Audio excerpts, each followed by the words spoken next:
My name is Nismo Nick, and this is a Nissan Juke Nismo RS. And this is my Nissan Juke Nismo RS. In this video, I'm going to go over the history of what the Nissan Juke is, the controversy of that front end that everybody loves to talk about, and I'm going to cover so many details about the Nissan Juke that you probably didn't even know, and things that I think make it extremely special. So I'm excited to share everything about this incredibly cool and rare version of the Nissan Juke. And make sure you like, comment, and subscribe, and let's get ready to talk about everything that makes this car crazy.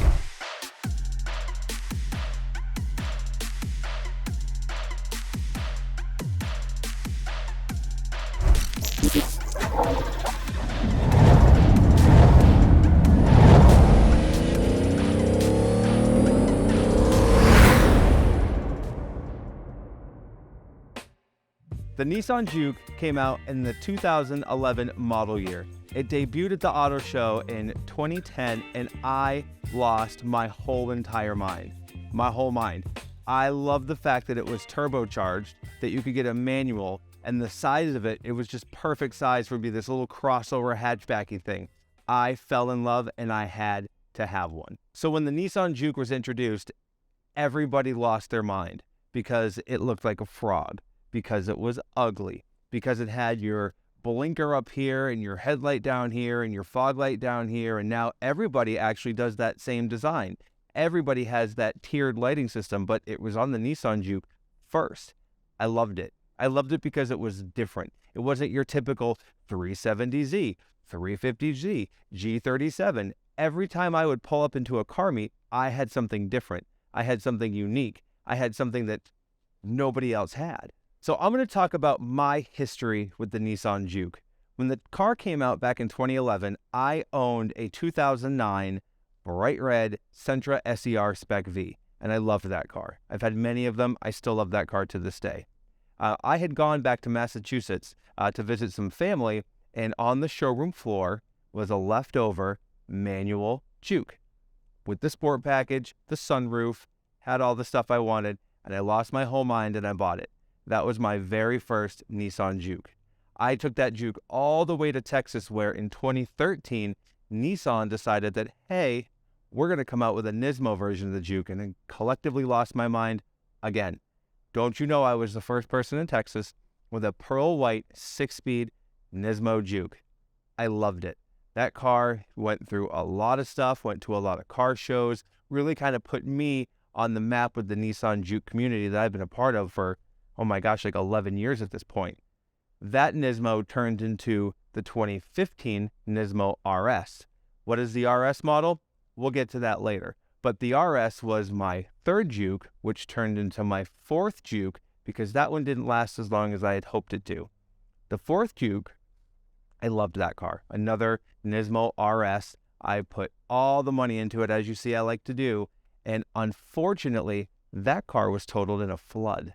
It got flooded in Texas, had 7,000 miles on it, but you couldn't save it. So I kind of skipped having Jukes for a while because I thought they were bad luck. Well, about a year and a half ago, this guy came into my life, North Carolina, saw it pop up on the internet. I flew to North Carolina and drove my fifth Juke home, my 2016 Nissan Juke Nismo RS 6-speed with 29,000 current miles on it. It did not look like this when I bought it, and we'll get to all the things that I've done to it just a little bit later. So let's talk about things about the Nissan Juke that you may or may not know. Interestingly enough, when I go to car shows with this car, a lot of people are surprised by a lot of things about the car. So I'm going to cover some things that you didn't know about the Nissan Juke. Every single Juke that was ever sold in North America is turbo. Every single one. You have a 1.6 liter 4-cylinder turbo in every single Juke. The original Nismo had 197 horsepower, up from the base 188. And then when the RS came out, that was a 215 horsepower version of the same 1.6. So another thing that you may not know about the Nissan Juke is you could get a 6-speed manual, but there is a trick. Most of the Jukes are the dreaded CVT.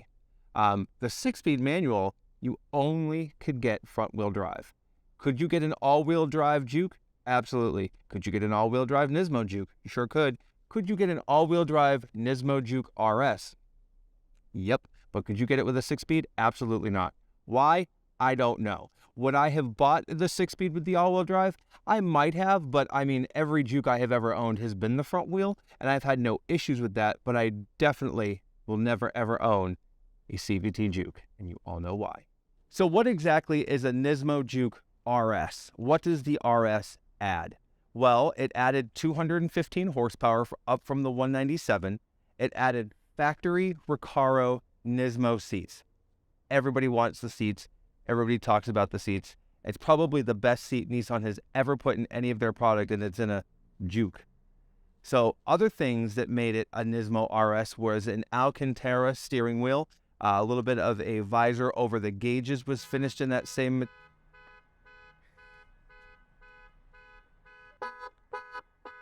That's got to go off like automatically, right? No one wants your Dodge Journey, first of all. Bye. So what exactly makes an RS version of the Nismo? It's actually a few things. So it tunes the engine up to 215 horsepower from the Nismo's 197. Coming inside, you have these Recaro racing seats. Nismo Recaro racing seats on a Juke. I mean, everybody knows these seats. All the Z guys love them. They put them in all their cars. These seats are stupid expensive. They're kind of comfortable. I mean, meh. But I mean, the seats in a Juke Recaros, I mean, it's crazy. A couple other touches, you get like a suede-like material on that steering wheel, a little bit of a brow cover over the gauges, and a little bit of like a fake carbon fiber trim. And that's really it. That's all that makes the RS. Oh, I'm sorry. Nothing says sports car like red calipers. This car does not have them because there's some upgrades to this car we'll talk about later. But yes, you do not have a sport version of anything unless the caliper is red. Now, one issue with the Nissan Juke, there were a few, but one of them was space. There is no space in this car. If you are a human being with legs, you don't sit in the back seat. Car seat, maybe. The back? What are you putting back there? Why is it a theme of every one of my videos that the GTR has no room and the new Z has no room? What am I going to put back here? A box of Triscuits? A couple things of dip? A golf club? Maybe one club. Maybe we can go golfing with the one club. I mean, what am I putting back here? There's nothing to put back here. Oh, hold on. Oh, yeah. Let's fold that seat down. Oh, that's right. The Recaro's in the way. So, does the seat fold down flat? Yeah, if I want to drive like this in my 6-speed manual Nismo RS.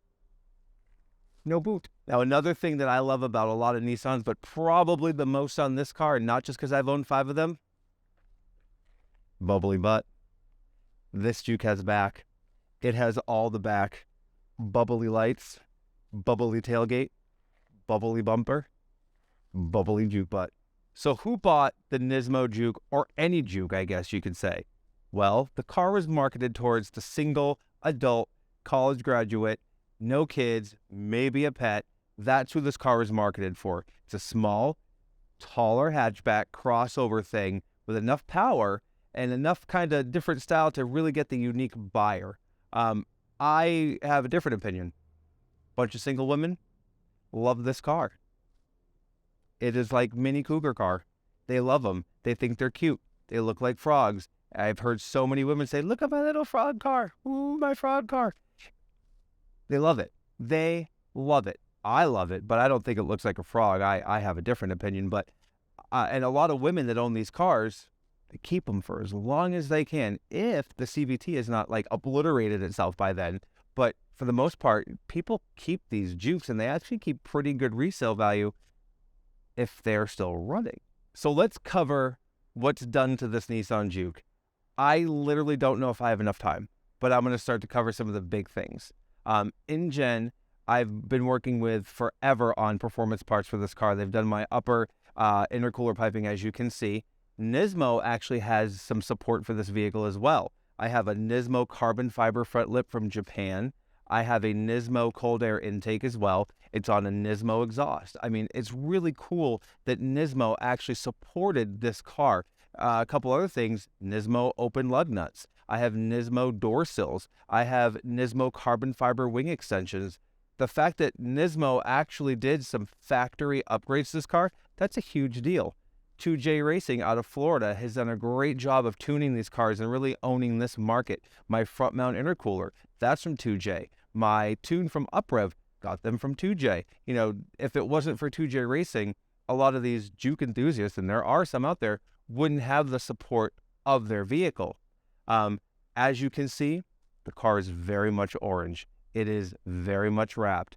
This car began its life as a silver, brilliant silver to be specific, Nismo Juke RS.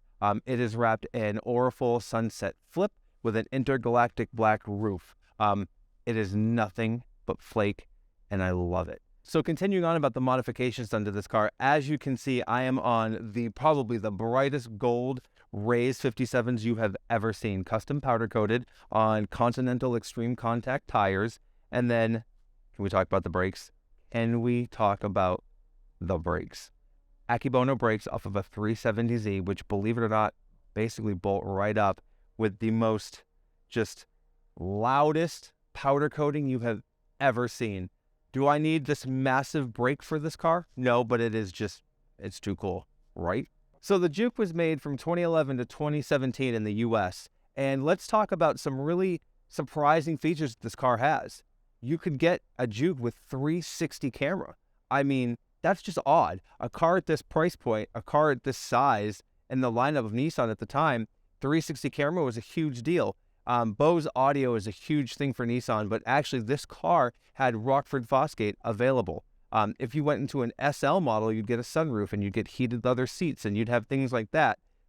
It was just really surprising to find that packaged in such a, you know, the price point being $20,000-ish. The Nismo, we'll talk about the price later, but it's a lot of content. Let's talk about some surprising things that are missing from the Nissan Juke. Not one Nissan Juke in the US ever had blind spot, front or rear sonar, front or rear parking sensors, safety features, no. Airbags, yeah, no. Front automatic braking, nothing. This car had no safety features. The entire time in the US, there was no advanced safety tech. So going back to talking about the 360 camera, I think it's interesting that the car had that, but didn't have blind spot monitoring. So one thing that I pointed out in my GTR Track Edition review that I'll link here was the door handles. So one of the misconceptions of the Juke is people think it's a two-door door handle. But then you look and it's like, but how do I get into the back door? Is there a back door? Oh, yes, there is. And I very much love this door handle, unlike the GTR stupid, you know, we all know.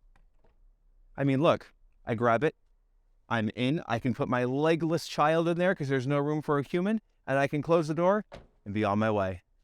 So what happened to the Nissan Juke?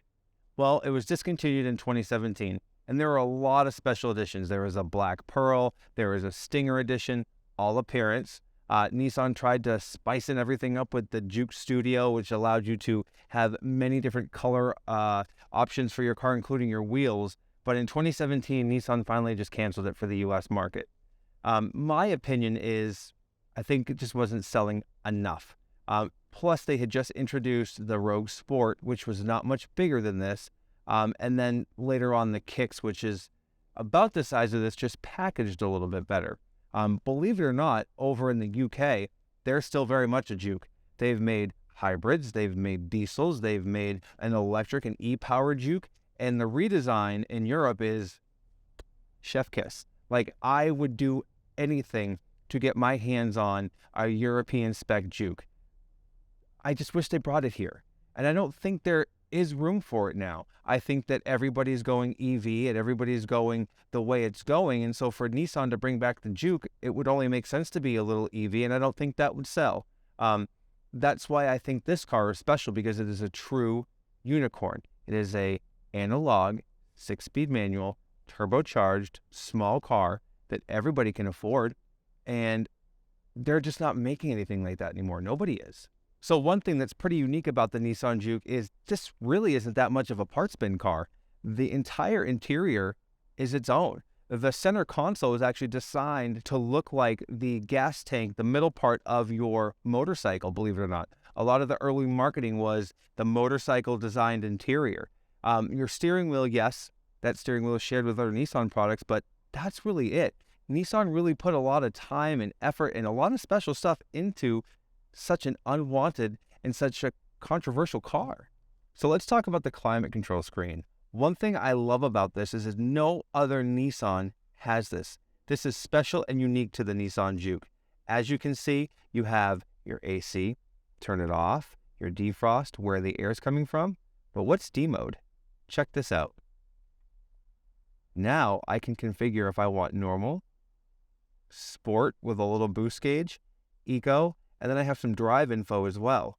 But watch the buttons: normal, sport, eco, AC, off. How awesome was the Nissan to put something so just trick in such a small economical car? I mean, that is one of the features that I absolutely love about the inside of this Nissan Juke. Now, I have mentioned this before, and I'm going to mention it again. It's the Oregon Trail. It's got navigation from 1900. Where I'm navigating to, I don't know, because I see two squares, a line, and a yellow triangle. But you know what? Nissan gave me a navigation system in the Nissan Juke with Recaro seats. So what are my thoughts about the Nissan Juke? Well, you probably already know. I love it. I love this car. I love it like a person. I love this car because it stands out, because no one else has one. No one else has the passion that I have for this car. But here's why you should think the Juke is cool. Because it is a special car. I mean, where else are you going to find at the market right now, 10, 12 grand, a 6-speed manual, turbocharged little hatchback with a bunch of potential? You can't beat it. Please stay away from the CVT. But yes, a 6-speed manual Juke is where it's at. I have been driving Nissan Jukes for literally a decade, and that blows my mind because I remember sitting in my room looking at the auto show pictures of a red, very base model Nissan Juke and remembering that I had to have one. And now I've had 5. And a lot of people all over the world know my passion for the Nissan Juke. I really, really want you guys to love this car because it is special, but not too much because I'm the only one that's allowed to have one as cool as mine.